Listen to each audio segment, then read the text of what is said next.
तो आप सभी का एक बार फिर से स्वागत है। हाँ, जैसा कि हम लोग राष्ट्रपति के पार्ट 1 पार्ट 2 वीडियो पर जो हो गया था और अनुच्छेद 58 यानी 58 अनुच्छेद में अब तक हम लोग चर्चा कर चुके थे और वहाँ तक पे हम लोग यह बात चर्चा कर चुके थे कि 58 में जो है राष्ट्रपति की योग्यता या अर्हता क्या क्या है उसके बारे में। अब हम लोग चर्चा करेंगे अनुच्छेद 59 और उसके अलावा जो 60 जो भी रिलेटेड है राष्ट्रपति से संबंधित जो भी अनुच्छेद है उस पर चर्चा करेंगे और साथ साथ राष्ट्रपति से जुड़ी हुई जो अन्य विवेकाधीन जो शक्तियाँ हैं उन पर भी चर्चा करेंगे। तो सबसे पहले आज आपको बता दें कि होता यह है कि हम लोग बहुत जल्दी इस चीज़ से सोचते हैं कि बहुत जल्दी कोई चीज़ ख़त्म हो जाए, तो ऐसा नहीं करना चाहिए।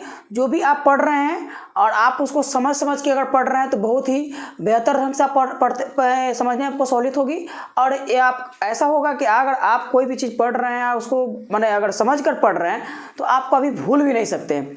तो चलिए अब हम लोग चर्चा करेंगे 59 पर।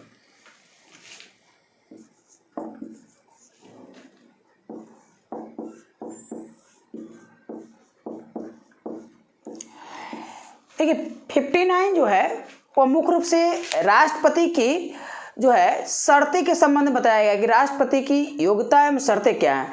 तो योग्यता पर हम लोग चर्चा कर चुके थे, आज हम लोग चर्चा करेंगे राष्ट्रपति की शर्तें, है ना। राष्ट्रपति की शर्तें, राष्ट्रपति के पद की शर्तें।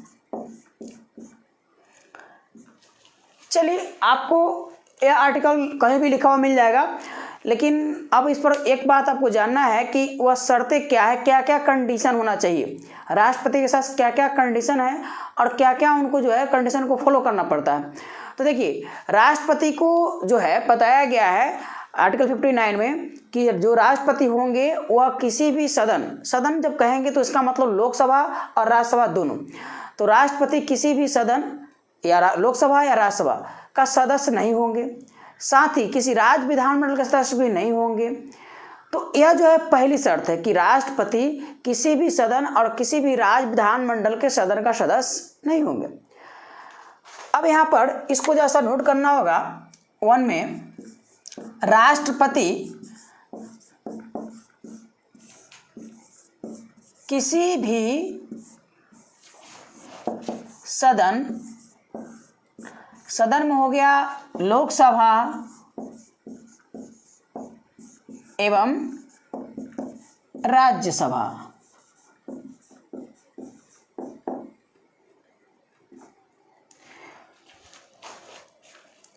एवं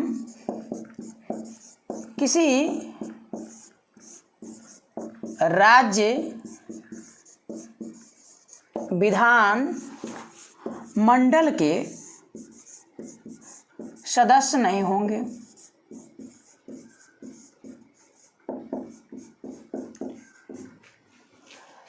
कहता है शर्त में कि राष्ट्रपति जो है वह राष्ट्रपति किसी भी सदन लोकसभा या राज्यसभा किसी भी राज्य विधानमंडल के सदस्य नहीं होंगे। अब अगर मान लीजिए कि अगर राष्ट्रपति किसी विधानसभा या किसी विधानमंडल या किसी सदन का अगर सदस्य है, तो ऐसी परिस्थिति में क्या होगा कि अगर राष्ट्रपति किसी सदन का या किसी विधानमंडल का सदस्य है तो जब राष्ट्रपति चुने जाते हैं, जब राष्ट्रपति वो नियुक्त हो जाते हैं, तो राष्ट्रपति के चुने जाने के बाद वह स्वतः ही उनका पद जो है वो पद रिक्त माना जाएगा। तो यहाँ पर शर्त के साथ यह है कि अगर किसी सदन का सदस्य होंगे,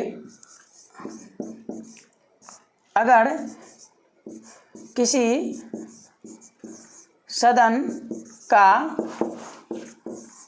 सदस्य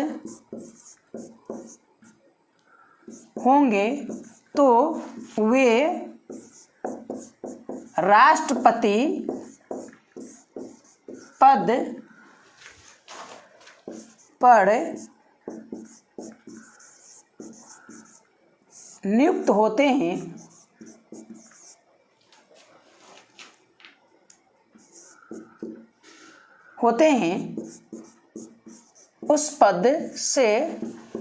उस पद को रिक्त माना जाएगा।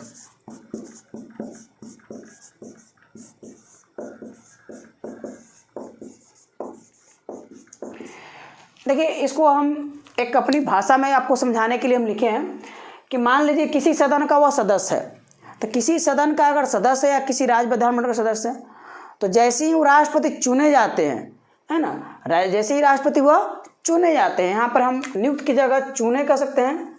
जिसी तरह से वो राष्ट्रपति पद पर चुने जाते हैं, है ना, जैसे ही राष्ट्रपति पद पर चुने जाते हैं उसी तरह से, है ना, होते ही उस पद को रिक्त माना जाएगा। जो जिस पद पर है उस पद को रिक्त मान लिया जाएगा स्वतः। उसके अलावा दूसरा कंडीशन है कि किसी भी लाभ का पद का उद्धारण नहीं करेंगे। देखिए 58 में कहा गया था कि लाभ का पद धारक उम्मीदवार नहीं होगा, और इसमें कहा जा रहा है कि किसी भी लाभ का पद का उद्धारण नहीं करेंगे। दूसरा है किसी भी लाभ का पद का धारण नहीं करेंगे।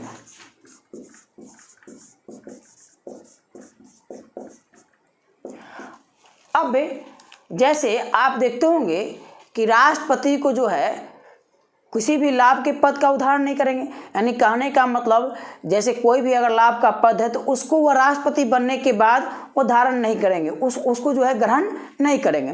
तो इस चीज़ को आपको हम बताए भी थे कि लाभ का पद क्या है ना, लाभ का पद क्या है। आपको हमने उस दिन मैंने पिछली जो है वीडियो में बताए थे कि राज्यपाल जो है, राज्यपाल का पद हुआ, फिर राष्ट्रपति का, उपराष्ट्रपति का, और जो पद है ये जो है अब संघ के मंत्री, और साथ साथ राज्य विधानसभा के कह सकते हैं राज्य विधानमंडल के मंत्री।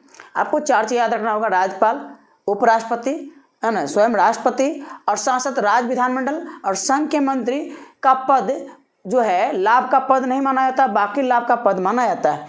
तो अगर मान लीजिए कि कोई ऐसा संगोष्ठी हो, है ना, कोई ऐसा आयोजन हो, है ना, तो उस तरह से उसकी अध्यक्षता, है ना, अध्यक्षता, तो अध्यक्ष भी एक प्रकार का क्या होगा, लाभ का पद माना जाता है।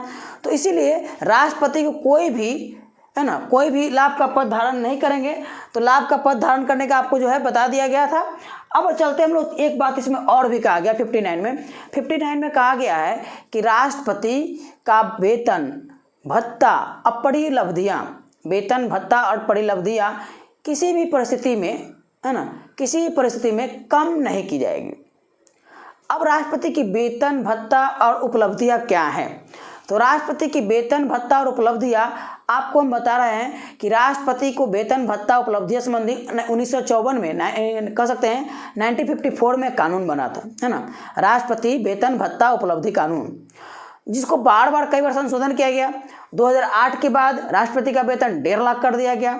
उसके बाद 2017 में राष्ट्रपति का जो अभी वर्तमान में राष्ट्रपति का जो है वेतन कितना है, 5 लाख है।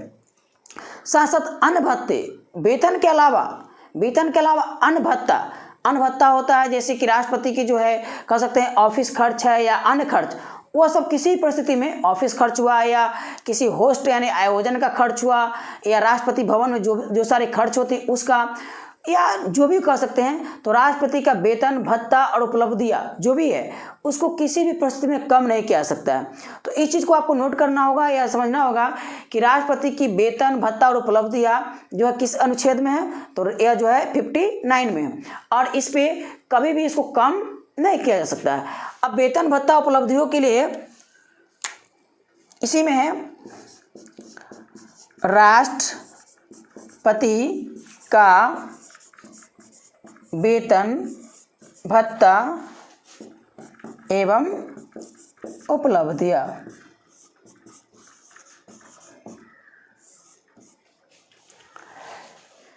चलिए, अभी राष्ट्रपति का वेतन कितना है, 5 लाख है। तो इसको हम लोग जैसा लिख ले,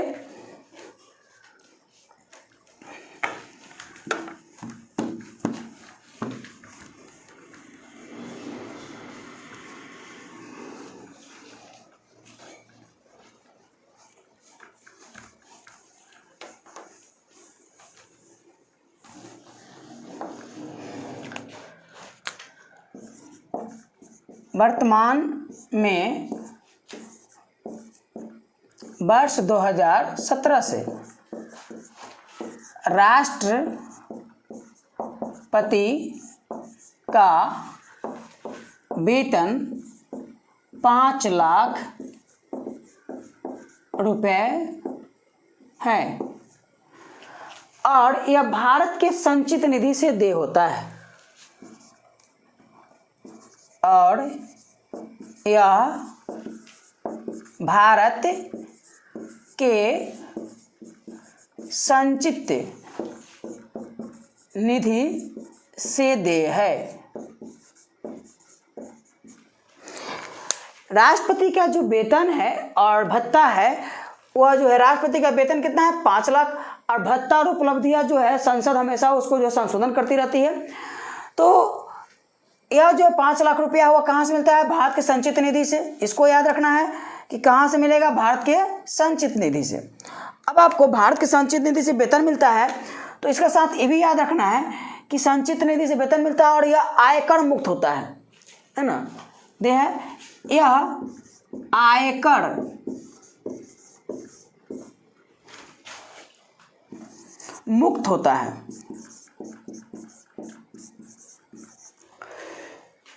अब आपको जो वेतन है राष्ट्रपति का वह आयकर मुक्त है और साथ साथ कहाँ से दिया जाता है? संचित निधि से।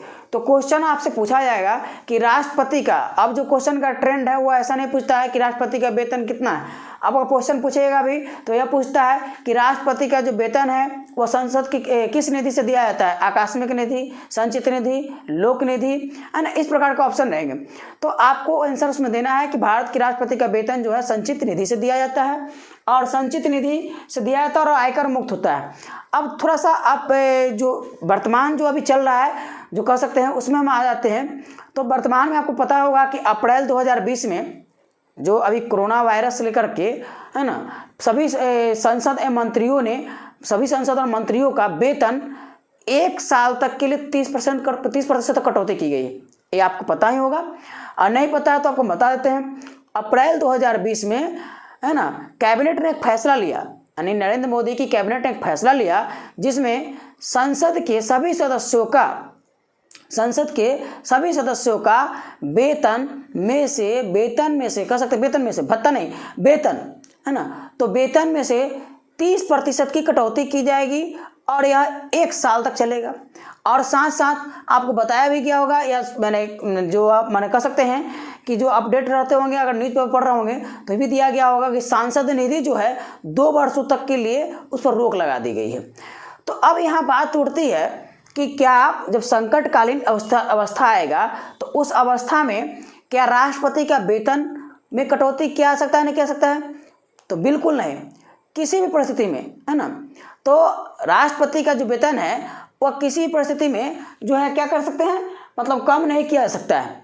अब बात उठती है कि अगर ऐसा परिस्थिति आए तब क्या होता है? तो राष्ट्रपति स्वेच्छा से, अभी आप सुने होंगे कि भारत के राष्ट्रपति रामनाथ कोविंद जी हैं, है ना, और साथ ही साथ हमारे उपराष्ट्रपति महोदय ने स्वेच्छा से 30% वेतन के 30% कटौती करने का फैसला लिया। यानी स्वेच्छा से, उनके लिए यह नियम नहीं था, बल्कि स्वेच्छा से उन्होंने फैसला लिया कि हम अपने वेतन में 30% की कटौती देंगे, कोरोना के जो महामारी है उसके लिए, है ना, कटौती करेंगे।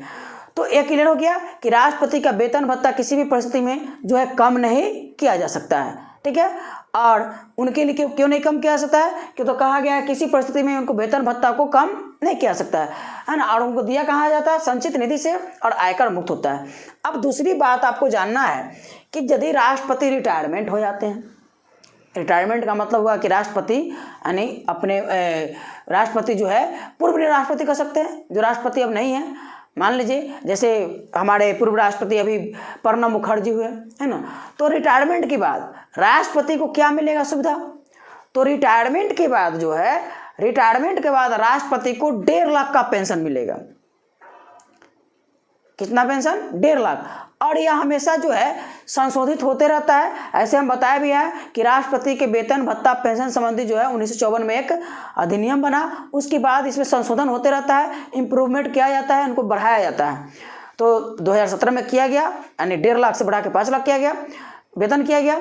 और उसके अलावा पेंशन को भी बढ़ाया गया। तो पेंशन जो है राष्ट्रपति को कितना मिलेगा वर्तमान में? 1.5 लाख रुपया। और साथ ही साथ उनकी जो पत्नी है उनको असिस्टेंट सेक्रेटरी के रूप में 30,000 रुपये मिलेगा। यानी पत्नी को कितना मिलेगा? 30,000 रुपया। कब? रिटायरमेंट के बाद। तो 1.5 लाख पेंशन हो गया और 30,000 रुपया जो है उनकी पत्नी को मिलेगा और साथ ही साथ 60,000 रुपया उनको जो है कह सकते हैं उनके खर्च के लिए, आवास के खर्च के लिए और रख रखाव के संबंधी के लिए मिलता है।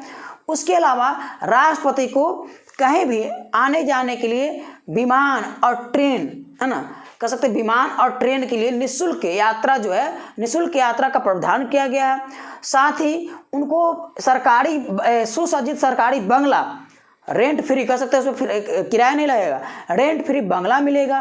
उसके अलावा राष्ट्रपति को जो सुरक्षा है वह पूर्व राष्ट्रपति को जो सुरक्षा है उस प्रोटोकॉल के अनुसार सुरक्षा भी उनको मिलेगा। तो यहाँ पर आपको समझ गए होंगे कि 59 में क्या है। तो 59 में राष्ट्रपति पद की शर्तें हैं। शर्त में क्या क्या है सो बता ही दिए कि शर्त है, पहला शर्त क्या है कि वो किसी भी सदन का सदस्य नहीं होना चाहिए, राज्य विधानमंडल का सदस्य नहीं होना चाहिए। अगर सदस्य है भी तो उनको जो है राष्ट्रपति चुने जाते हैं तो उसके बाद वह स्वतः रिक्त मान लिया जाएगा। ठीक है। दूसरी परिस्थिति क्या है? पहला ये तो परिस्थिति हुआ। दूसरी परिस्थिति क्या है कि अगर मान लीजिए कि राष्ट्रपति किसी लाभ का पद का धारक नहीं करेंगे, कोई भी लाभ का पद धारण नहीं करेंगे, लाभ का पद को भी हम डिफाइन कर चुके हैं। तीसरी बात क्या है कि राष्ट्रपति के वेतन भत्ता और पेंशन, ये भी बता दिए कि राष्ट्रपति के वेतन कितना है, 5 लाख है वर्तमान में, और पेंशन कितना है, 1.5 लाख। और पेंशन के अलावा भी उनको जो है बहुत सारी सुविधा है, जैसे सुसज्जित आवास, है ना, उसके अलावा जो है उनको कह सकते हैं कि प्रोटोकॉल के अनुसार सुरक्षा, है ना, अन्य आवासीय खर्च इत्यादि का खर्च, है ना। अब आपको एक बात, जब रिटायरमेंट के बाद मैंने गवर्नमेंट इतना खर्च कर रही है तो राष्ट्रपति को जब राष्ट्रपति पद पर आते हैं तो उस समय जानते हैं आपको वर्तमान में अभी राष्ट्रपति के जो आवासीय खर्च है ना, उस आवास पर खर्च करने के लिए 2.25 करोड़ से ऊपर का बजट रखा जाता है सालाना। जैसे मान लीजिए राष्ट्रपति के भवन में कोई अतिथि आ गए, उसके स्वागत खर्च हुआ, कोई आयोजन हुआ उसका खर्च हुआ, इसका बजट जो है लगभग प्रति वर्ष 225 करोड़, माने 225 करोड़ रुपए का बजट होता है। सोचिए इतना उनके राष्ट्रपति के वेतन के अलावा जो है अन्य खर्चों पर, अन्य चीज़ों पर खर्च किया जाता है। अब चलते हैं कि राष्ट्रपति जहाँ रहते हैं उस भवन को क्या कहते हैं। तो राष्ट्रपति जहाँ रहते हैं उस भवन को राष्ट्रपति भवन कहते हैं। राष्ट्रपति भवन जो है, राष्ट्रपति भवन जो है दिल्ली में रायसीना हिल्स के नाम से भी जाना जाता है। चूंकि वह एक कह सकते हैं आड़ा वाली पहाड़ी का ही एक पार्ट है, इसीलिए रायसीना हिल्स के नाम से जाना जाता है। तो राष्ट्रपति भवन कहते हैं। राष्ट्रपति भवन को तैयार किसने किया था? एडविन लुटियन ने, है ना। और 1921 में इसमें सबसे पहले निवास करने वाले कौन थे? तो 1921 में के बाद जो है लॉर्ड इरविन, संभवतः में ध्यान आ रहा है, लॉर्ड इरविन जो है प्रथम इसमें जो है 1929 में बनकर तैयार हुआ था, है ना। 21 के बाद 29 में बनकर तैयार हुआ था। तो लॉर्ड इरविन जो है पहला इस पर जो है रहे थे राष्ट्रपति के भवन, मैंने कह सकते राष्ट्रपति भवन में। अभी वर्तमान में आप जान रहे हैं कि हमारे वर्तमान में जो राष्ट्रपति है रामनाथ कोविंद, है ना महोदय जी। तो यह माननीय माननीय रामनाथ कोविंद जी जो है व्यक्तिगत के अनुसार देखा जाए तो 14वें राष्ट्रपति है। कहवे हैं 14वें हैं, इस चीज़ को याद रखिए 14वें राष्ट्रपति है। चलिए इस पर भी चर्चा करेंगे, हम सभी राष्ट्रपति पर बार बार चर्चा करेंगे, लेकिन आपको यहाँ पर क्लियर हो गया होगा कि राष्ट्रपति को क्या वेतन मिलता है, क्या भत्ता मिलता है और क्या उनको सुविधा मिलता है। ठीक है।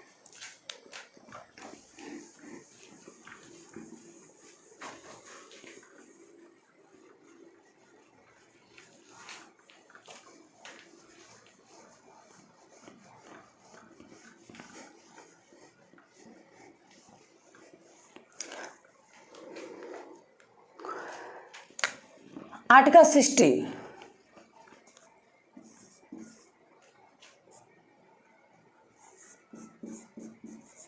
राष्ट्रपति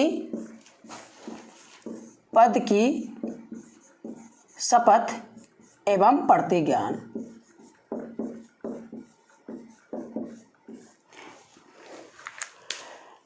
देखिए 60 कहता है कि राष्ट्रपति की जो है राष्ट्रपति की जो शपथ होगी एवं प्रतिज्ञा।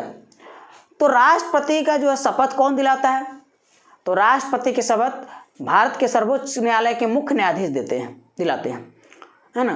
तो राष्ट्रपति का शपथ कौन दिलाते हैं? सर्वोच्च न्यायालय के मुख्य न्यायाधीश। तो राष्ट्रपति को शपथ कौन दिलाएगा? सर्वोच्च न्यायालय के मुख्य न्यायाधीश।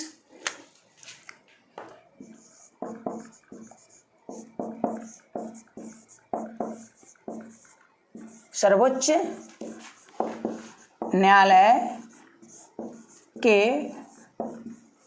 मुख्य न्यायाधीश।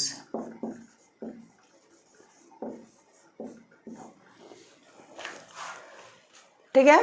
और इसमें जो है यह शपथ पत्र जो होता है उसमें राष्ट्रपति महोदय अपने कह सकते हैं कि देश की माने अखंडता, एकता, संप्रभुता और संविधान की जो है रक्षा का शपथ लेते हैं। ठीक है, तो उसको हमको जानने की जरूरत नहीं है। सिर्फ क्वेश्चन यहाँ आएगा कि राष्ट्रपति को शपथ कौन दिलाता है, तो सर्वोच्च न्यायालय के मुख्य न्यायाधीश। इसको याद रखना है, कौन दिलाएंगे? सर्वोच्च न्यायालय के मुख्य न्यायाधीश। अब आइए 61।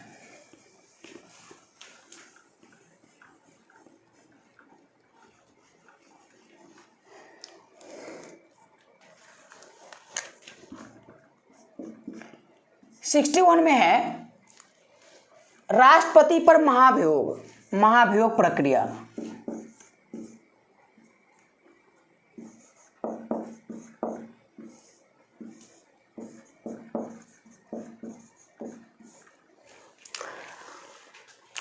देखिए 56 को आप पढ़ लिए थे, अनुच्छेद 56 और 61 दोनों को यहां पर ध्यान देना होगा। अब कहिएगा कि सर 56 क्यों ध्यान दें? तो 56 में भी राष्ट्रपति की पद रिक्त होने की बात कही गई थी कि राष्ट्रपति या तो त्याग पत्र दे देंगे तो उनका पद रिक्त हो जाएगा।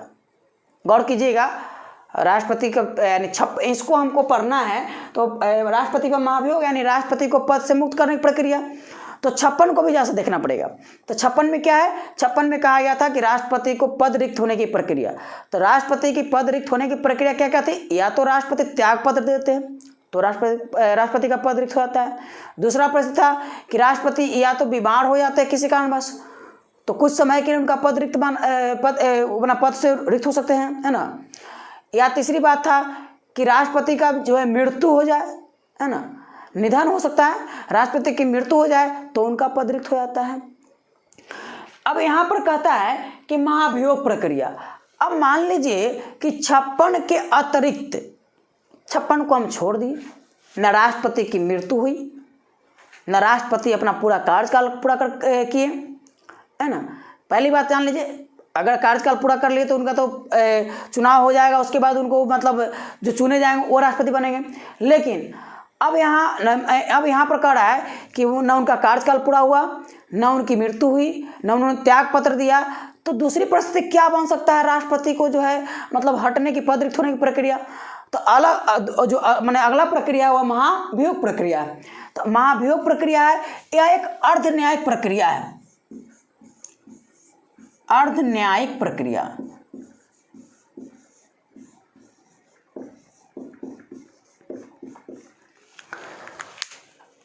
अब यहां पर आपको जैसा हम इस चीज पर चर्चा करेंगे, ये अर्ध न्यायिक प्रक्रिया ये क्या है? तो आप भाषा समझ सकते हो कि न्यायिक प्रक्रिया, अर्ध को छोड़ दीजिए तो बचा क्या? न्यायिक प्रक्रिया। तो न्यायिक प्रक्रिया क्या होता है? जो न्यायालय में वैसी प्रक्रिया जो न्यायालय में चलती है उसे न्यायिक प्रक्रिया कहते हैं। वैसी प्रक्रिया जो न्यायालय में चलती है। न्यायालय में क्या होता है? न्यायालय में होता है दोषी और जो है कह सकते पीड़ित। तो दोषी को सजा दिया जाता है, न्यायालय में दोषी को क्या किया जाता है? सजा दिया जाता है। तो यहाँ भी न्यायिक प्रक्रिया क्या है? दोषी को सजा देना न्यायिक प्रक्रिया है। अब यहाँ क्या होता है कि वैसी प्रक्रिया जो न्यायालय में चलती है उसको हम न्यायिक प्रक्रिया कहते हैं। लेकिन वैसी प्रक्रिया जो न्यायालय में नहीं चलाई जाती हो, लेकिन दोषी के ऊपर मुकदमा होता है, एक मुकदमे के समान है, वैसा मुकदमा जो न्यायालय में नहीं चल करके न्यायालय के बाहर चल रही हो, तो उसे हम कहते हैं अर्ध न्यायिक प्रक्रिया। ठीक है, यानी वैसी प्रक्रिया जो न्यायालय में न चल करके न्यायालय के बाहर चलती हो तो उसे कहते हैं अर्ध न्यायिक प्रक्रिया। अब अर्ध न्यायिक प्रक्रिया का मतलब समझ गए? वैसी प्रक्रिया जो न्यायालय में न चल करके न्यायालय के बाहर माने प्रक्रिया में हो, परंतु उसका जो व्यवहार हो वो न्यायालय के समान ही हो। फिर से एक बार सुनिए, वैसी प्रक्रिया जो न्यायालय प्रक्रिया के समान है, मतलब जो प्रक्रिया न्यायालय में होता है सेम प्रक्रिया, वैसी प्रक्रिया जो न्यायालय प्रक्रिया के समान हो, किंतु वो न्यायालय में नहीं चलती है, न्यायालय से बाहर चलती है, तो उसे हम कहते हैं अर्धन्यायिक प्रक्रिया। आपको पता होगा कि राष्ट्रपति पर महाभियोग एक प्रकार का माने मुकदमा है, माने उन पर दोषारोपण हुआ, तो राष्ट्रपति पर दोषारोपण हुआ, महाभियोग हुआ, है ना। अभियोग का मतलब समझते हुए करते किसी पर इल्जाम लगाना, तो राष्ट्रपति पर महाभियोग महा इल्जाम लगाना हुआ। तो राष्ट्रपति पर जब महाभियोग हुआ तो वह महाभियोग प्रक्रिया कहाँ चलती है? संसद में। लेकिन यह प्रक्रिया किसके समान है? न्यायालय के समान है ना। इसीलिए इसे क्या कहा जाता है? अर्धन्यायिक प्रक्रिया कहा जाता है। अब यहाँ पर महाभियोग प्रक्रिया पर हम चर्चा करेंगे, ये क्या होता है।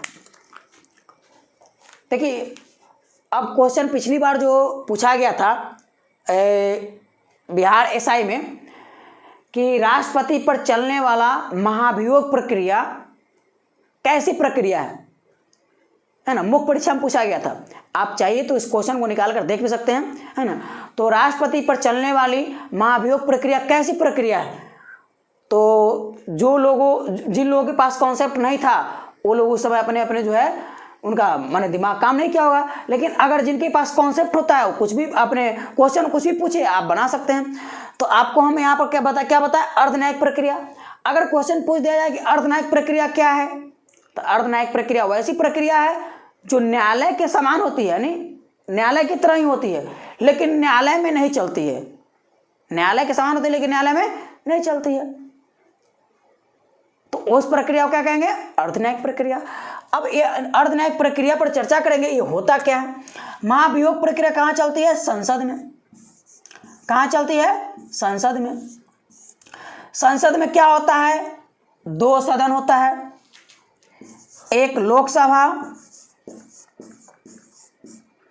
और दूसरा राज्यसभा।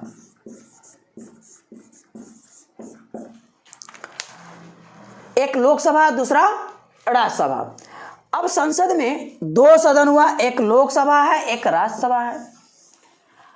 अब होता क्या है, राष्ट्रपति को पद से हटाने के लिए जो है यह प्रक्रिया लाई जाती है, और यह प्रक्रिया तब लाई जाती है जब राष्ट्रपति संविधान के कह सकते हैं कि माने विधि के संविधान के प्रक्रिया से हट करके कोई ऐसा कार्य करते हैं जो संविधान के विरुद्ध है, जो विधि के संविधान के विरुद्ध है। वैसी प्रक्रिया जब राष्ट्रपति करते हैं तो उनके विरुद्ध यानी राष्ट्रपति के विरुद्ध महाभियोग प्रक्रिया लाया जाता है।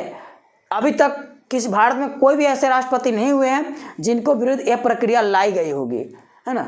एक बार हमारे जो है माने रामास्वामी सधा वेंकट रमन जो है के समय लाया गया था, लेकिन वह पूरा प्रोसेस में नहीं हुआ था। अब इसको समझिए क्या होता है। यह जो है सब मान लीजिए कि दो सदन है, लोकसभा और राज्यसभा। अब आपसे क्वेश्चन पूछेंगे कि अब मान लीजिए कि महाभियोग प्रक्रिया किस में आएगा, लोकसभा में कि राज्यसभा में? पहले किस में आएगा?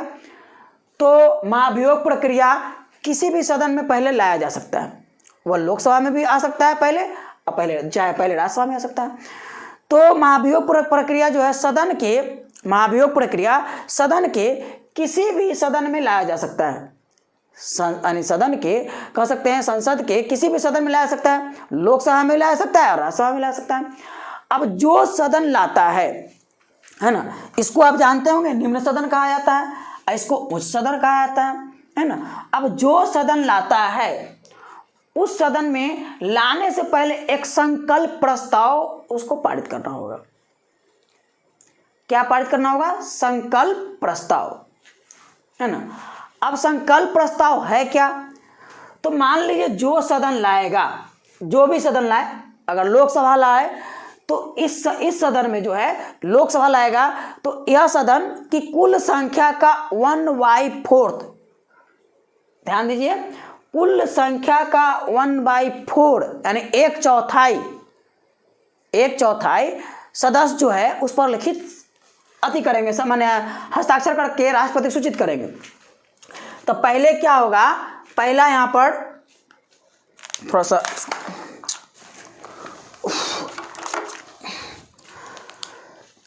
चलिए इसको जैसा यहाँ पर हम देखते हैं यहाँ पर आइए, इसको विस्तार समझने के लिए जैसा इस पर हम आते हैं। जैसे ए हुआ लोकसभा और ए हमारा राज्यसभा। वर्तमान में इसमें कितना मेंबर्स है? 545। इसमें कितना है?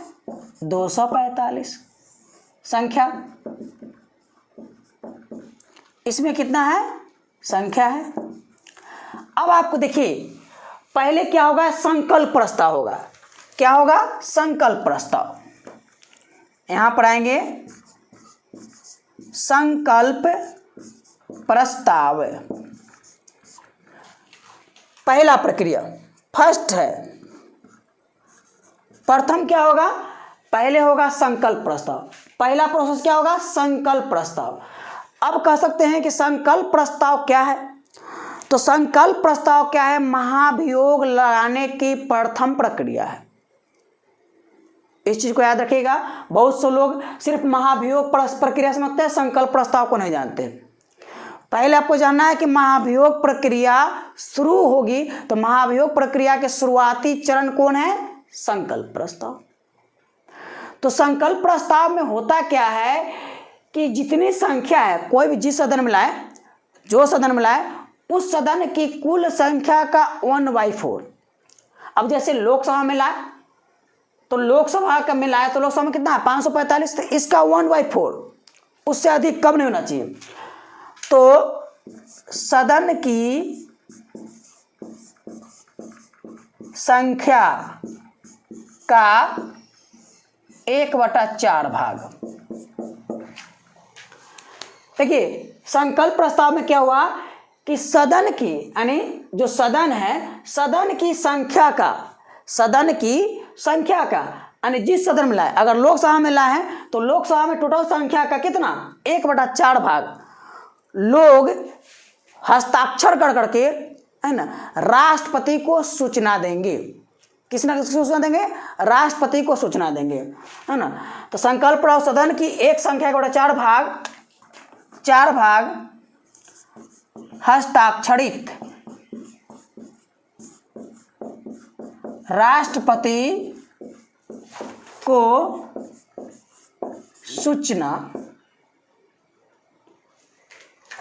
को सूचना दिया जाएगा। यानी सदन की संख्या का 1/4 भाग हस्ताक्षरित किया जाएगा संकल्प प्रस्ताव, और कर करके क्या होगा? राष्ट्रपति को सूचना दिया जाएगा।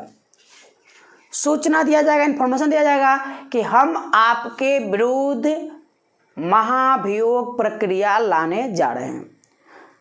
देखिए, बहुत सारे स्टूडेंट यह समझते हैं कि महाभियोग प्रक्रिया से पहले 14 दिन, महाभियोग प्रक्रिया लगाने से पहले 14 दिन पूर्व सूचना देना होगा।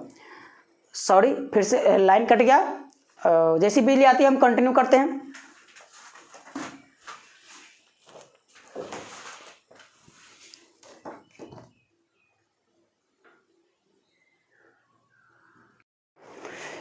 तो ठीक है, अब कंटिन्यू हम लोग चलते हैं। लाइट कट जाने का थोड़ा सा प्रॉब्लम हुआ था, फिर आगे बढ़ते लोग। चलिए, जहाँ से हम लोग देख रहे थे कि संकल्प प्रस्ताव सदन की संख्या का 1/4 भाग हस्ताक्षरित करके राष्ट्रपति को सूचना दिया जाएगा। अब बात यह उठती है कि डायरेक्ट सूचना तो आप राष्ट्रपति को दे नहीं सकते हैं।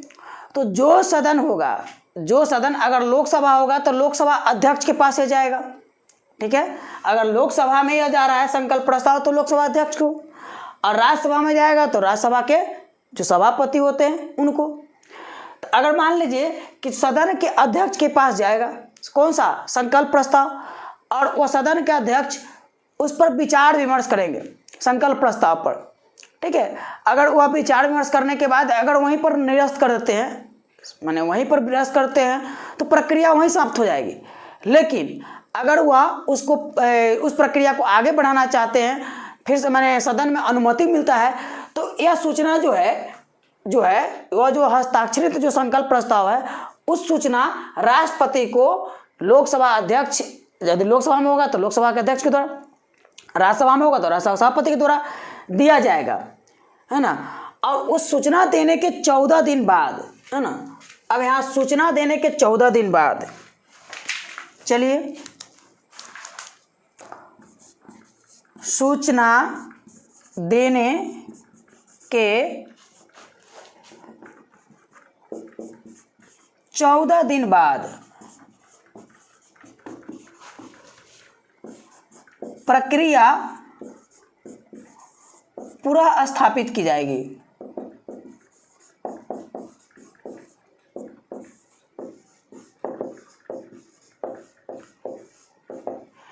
अब यह पुनः स्थापित का मतलब क्या होता है कि जिस सदन ने वह प्रक्रिया प्रस्ताव लाया है, जैसे लोकसभा लाया तो लोकसभा में पहले चलेगा, तो अब जो सदन जैसे लोकसभा लाया था तो लोकसभा में फिर 14 दिन के बाद, है ना, 14 दिन के बाद, सूचना के कितने दिन बाद, 14 दिन के बाद, सूचना के 14 दिन के बाद, सूचना के 14 दिन के बाद वह जो होगा, जो सदन होगा उस सदन के 2/3 सदस्यों का, यानी जो संख्या होगा उस संख्या के 2/3 सदस्यों का बहुमत से पारित करना होगा। सदन के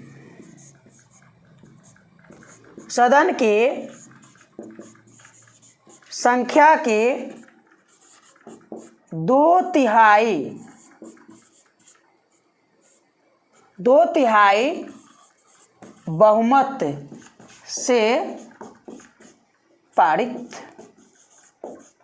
करना होगा।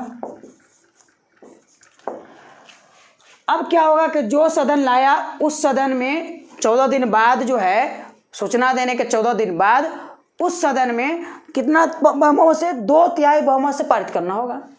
अब 2/3 बहुमत से अगर ये सदन पारित कर देता है तब यह कहाँ जाएगा, दूसरे सदन में। तो इसके बाद सॉरी, इसको चलते हैं, आइए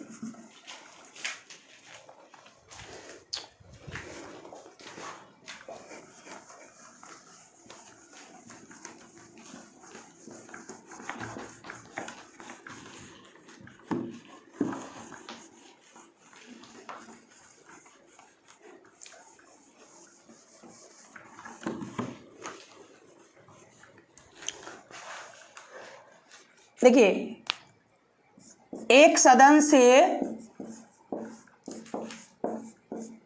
2/3 बहुमत से पारित होने के बाद, 2/3 बहुमत से पारित होने के बाद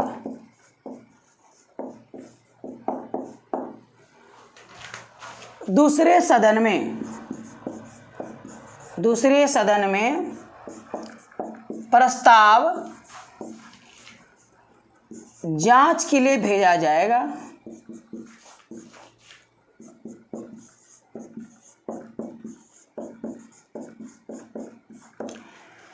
दूसरे सदन में प्रस्ताव क्या होगा, जांच के लिए भेजा जाएगा। वहां पर क्या होगा, उस सदन में राष्ट्रपति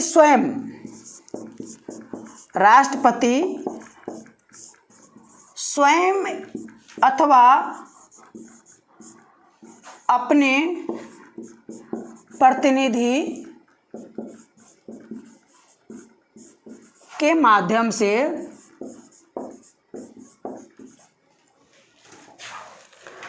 अपना पक्ष रख सकते हैं।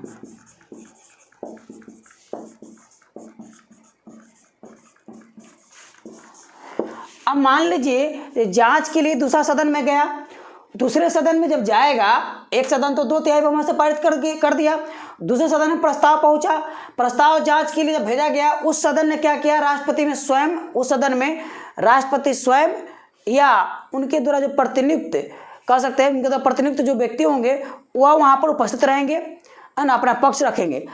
अगर मान लीजिए जांच के बाद, है ना, दूसरा सदन जांच के बाद अगर वह दोष को सही पाता है, दूसरा सदन जांच के बाद अगर वह दोष को सही पाता है तो 2/3 बहुमत से वह पारित करेगा, है ना। दूसरे सदन जांच में दोष को सही पाए जाने पर, दोष के सही पाए जाने पर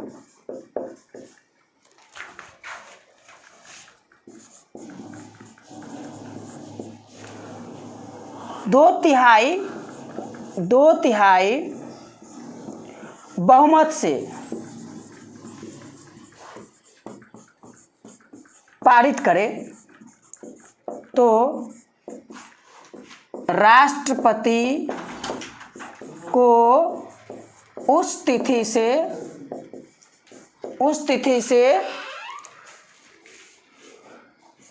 अपना पद छोड़ देना होगा या अपना पद छोड़ देना होगा।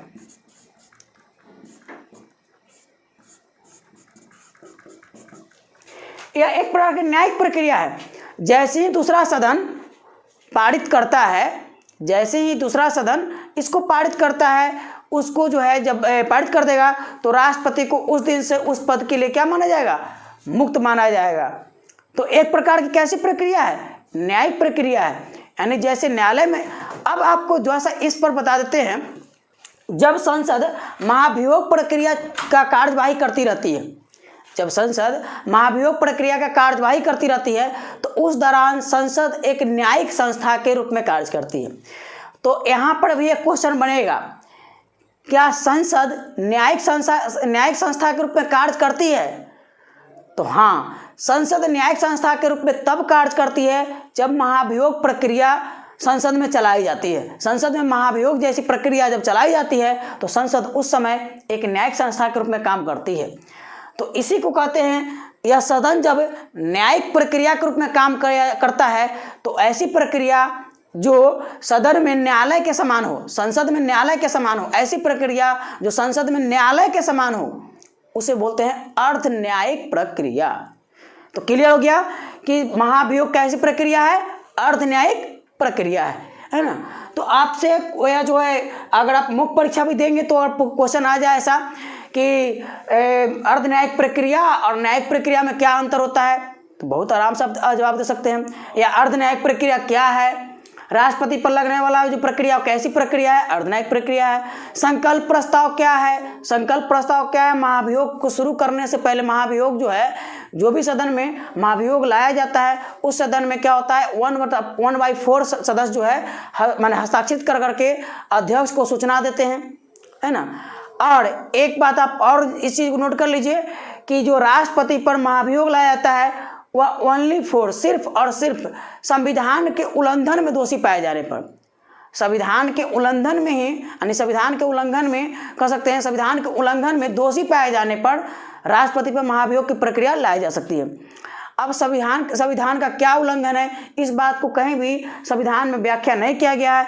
यह मंत्रिपरिषद या कह सकते हैं संसद तय करती है कि क्या जो है राष्ट्रपति संविधान के अनुरूप कार्य कर रहा है, नहीं कर रहा है। आपको पता होगा कई बार जो है मंत्रिपरिषद में और राष्ट्रपति के बीच टकराव हुआ, जैसे ज्ञानी जैल सिंह और राजीव गांधी के कार्यकाल में। ज्ञानी जैल सिंह ने क्या किया, हमारे जो कह सकते हैं भारतीय डाक बीमा अधिनियम जो था, जो भारतीय डाक बीमा अधिनियम था उसको उन्होंने जो है वीटो लगा दिया, यानी उसको पारित, जब सदन से पारित हो गया था उस पर वह हस्ताक्षर नहीं किए। तो उस समय भी राष्ट्रपति और प्रधानमंत्री और मंत्रिमंडल के बीच टकराव उत्पन्न हुआ था। वेंकट रमन के समय में हुआ। ऐसा लगने लगा था कि राष्ट्रपति को हटाने के लिए ज्ञानी जैल सिंह के समय कि उन पर महाभियोग प्रक्रिया लाई जाएगी, लेकिन लाया नहीं गया। तो अभी तक माने जब से भारत के संविधान में बना है और अभी तक में किसी भी राष्ट्रपति के ऊपर महाभियोग प्रक्रिया नहीं लाया गया। तो ठीक है, क्लियर हो गया कि अभी तक किसी भी राष्ट्रपति के ऊपर महाभियोग प्रक्रिया नहीं लाई गई है। अब जरा सा हम एक बात इस पर और चर्चा कर ले, 61 के बाद 62 पर।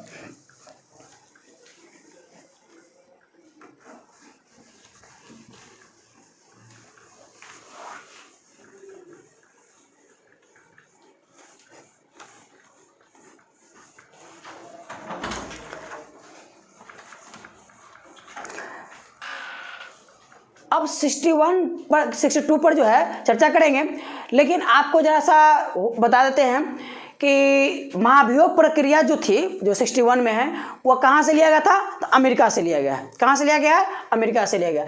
62 में इतना ही दिया गया है आर्टिकल अनुच्छेद में कि यदि राष्ट्रपति का किसी कारणवश पद रिक्त हो जाता है किसी कारणवश, है ना, या तो राष्ट्रपति की मृत्यु हो जाता है, या त्याग पत्र देते हैं, या वह अपने उन पर महाभियोग लाया जाता है। 3 प्रक्रिया है जिसके आधार पर राष्ट्रपति को जो है मतलब पद रिक्त होता है। तो अगर मान लीजिए किसी कारणवश राष्ट्रपति का पद रिक्त हो जाता है तो उस परिस्थिति में उनका जो आने वाला, उन्हें कह सकते हैं राष्ट्रपति के निर्वाचन और आकस्मिक परिस्थितियों में राष्ट्रपति के पदभार को संभालने के नियम हैं। तो 62 में क्या है, राष्ट्रपति को आकस्मिक परिस्थिति में, आकस्मिक मतलब कह सकते हैं कि तुरंत परिस्थिति में ऐसी कोई परिस्थिति हुआ जिसके कारण राष्ट्रपति का पद क्या हुआ, रिक्त हो गया, तो उस परिस्थिति में राष्ट्रपति के पदभार संभालना और राष्ट्रपति पद के लिए निर्वाचन और अवधि इसका दिया गया है। तो आपको यहाँ थोड़ा सा बता देते हैं कि राष्ट्रपति के लिए होता क्या है कि अगर राष्ट्रपति 3 प्रक्रिया बताया, या महाभियोग, त्यागपत्र, या दूसरा है कि मृत्यु, है ना। अगर ऐसा होता है तो राष्ट्रपति का पद जो है रिक्त हुआ तो उस परिस्थिति में कौन कार्य करेंगे, उपराष्ट्रपति।